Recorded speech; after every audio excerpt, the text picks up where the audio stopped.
uwakumbushe mambo haya. Nao utakuwa mwaminifu, utakuwa mtumishi mwema wa Kristo Yesu na mzoefu wa maneno ya imani na mafundisho mazuri yale uliyoyafuata. Usikae kimya Timotheo. Wakumbushe kwamba nyakati za mwisho kutakuwa nyakati za hatari, watu watajitenga na imani kwa sababu ya kusikiliza roho zinazodanganya. Wakumbushe.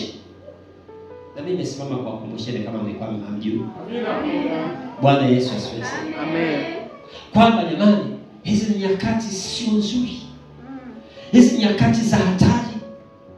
Yako mafundisho usipokuwa makini, unaweza ukasongwa na mafundisho. Yes. Amen. Amen.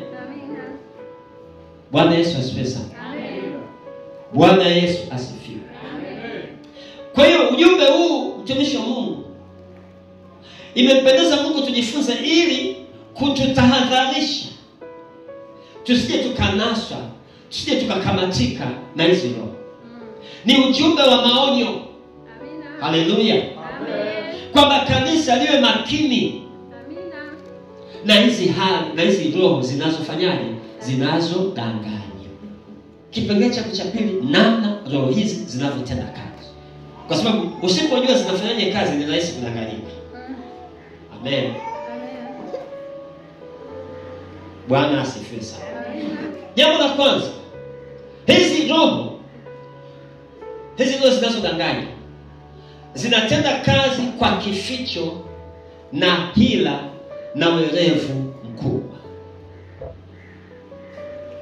Nimesemaje? Inafanya kazi kwa kificho na werevu mkubwa. Kwa kificho, hila au werevu mkubwa. Amen. Hazifanyi kazi waziwazi sana ukaziona. Zinatenda kazi kwa kificho, kwa hila, lakini kwa werevu. Werevu maana yake yani ujanja mwingi. Zinafanya hivyo ili zisitambulikane kwa urahisi, ili usizijue kwa urahisi.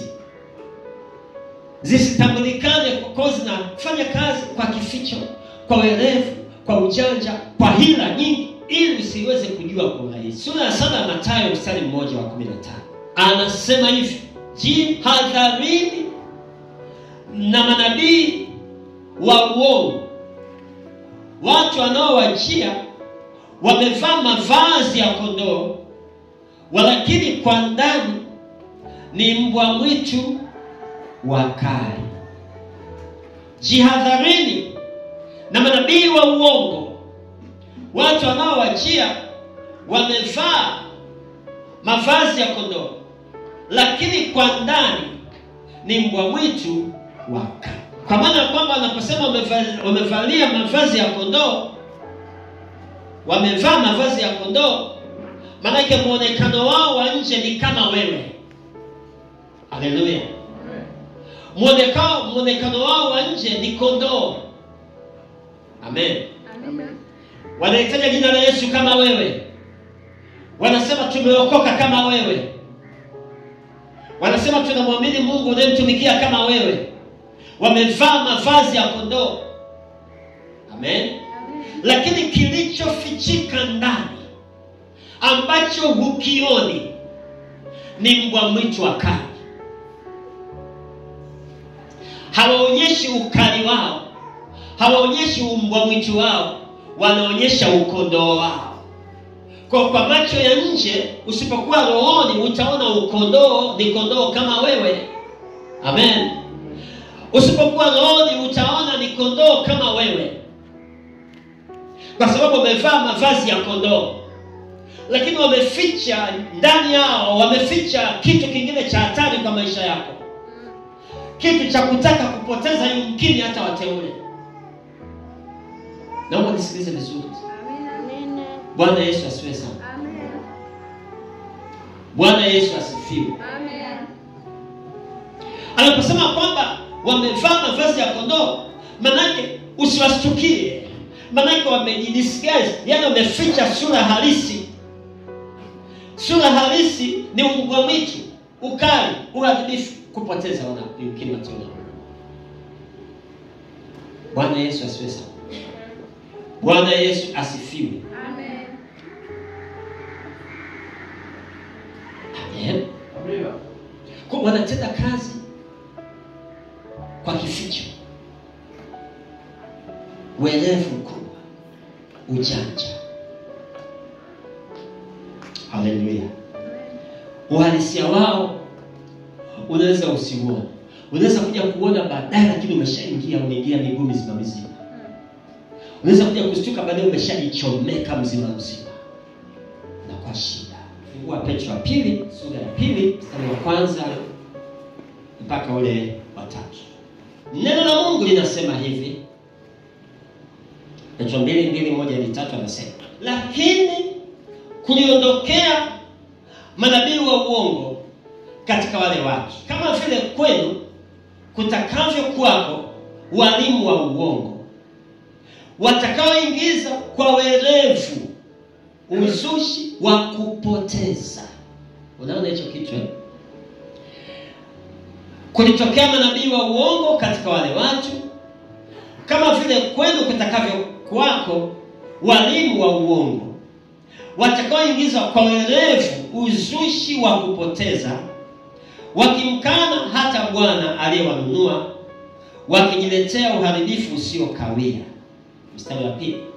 Na wengi watafuata ufisadi wao, na kwa hao njia ya kweli itatukanwa, na katika kutamani watajipatia faida kwenu kwa maneno yaliyotungwa, ambao hukumu yao tangu zamani haikawii, wala uvunjifu wao hausinzii. Bwana sifiwe. Unajua kuna vitu vizuri sana kwenye mistari mitatu. Bwana sifiwe sana. Bwana Yesu asifiwe.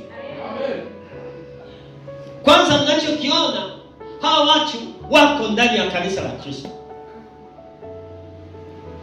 Wanajiita ni kanisa la Bwana. Amen. Anaposema kwenu kutatokea, maana yake ndani ya kanisa, ndani watakuwa wanaoperate ndani ya kanisa kabisa. Amen. Watakuwa ndani ya kanisa la Mungu. Anaposema kwenu kutatokea na walimu wa uongo, walikuwa manabii wa uongo, lakini pia kutatokea walimu wa uongo kwenu. Maana yake ndani ya kanisa, ndani ya kanisa ambalo tunasema ni mwili wa Kristo, watatokea humo. Ndio jambo la kwanza.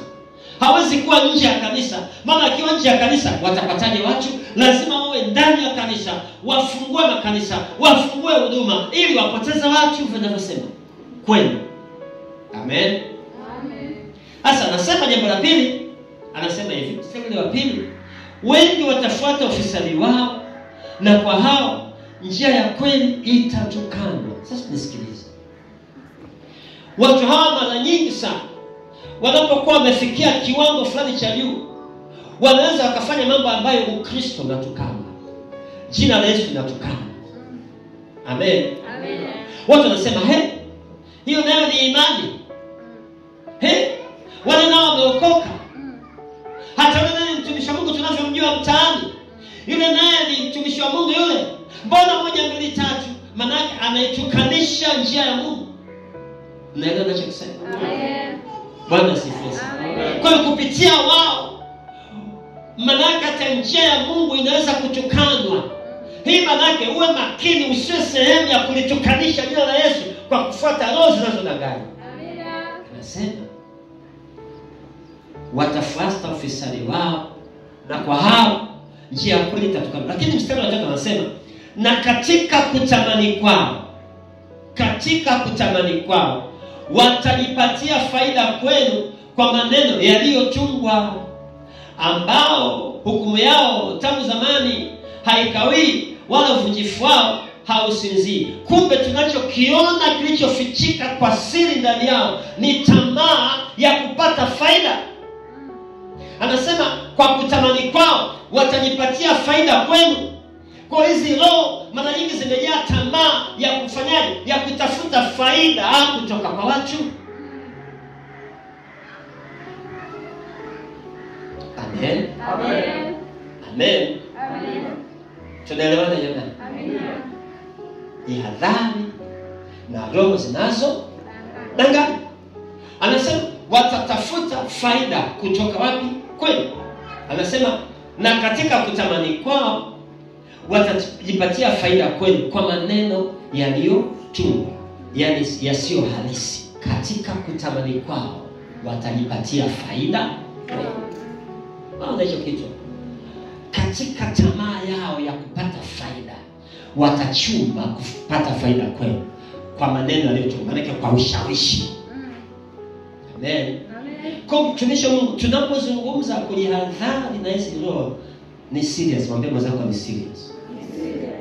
Kwa ni njia ya kwanza, kificho. Amen. Werevu hila.